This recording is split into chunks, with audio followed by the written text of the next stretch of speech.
এই হলো শাকিল, বাংলাদেশের এক শান্ত গ্রামের 17 বছর বয়সী ছেলে। সে তার মা, ছোট ভাই এবং ছোট বোনের সাথে থাকে। তার বাবা 2 বছর আগে মারা যান।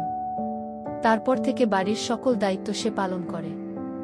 শাকিল, বেশি কাজ করো না। সকাল থেকে তুমি কিছু খাওনি।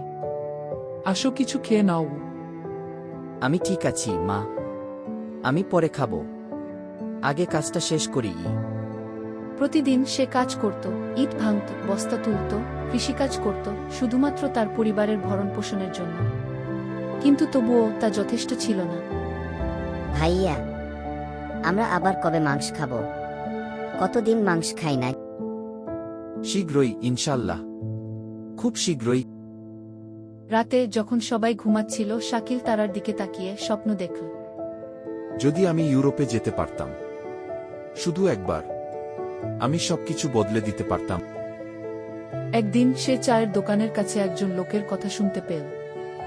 আগামী সপ্তাহে একটা নৌকা আছে, ভিসা নেই, পাসপোর্ট নেই, তুমি শুধু টাকা দাও আর তুমি চলে যাবে কি। শাকিল জানত এটা বিপজ্জনক, কিন্তু সে তার মায়ের দিকে তাকাল।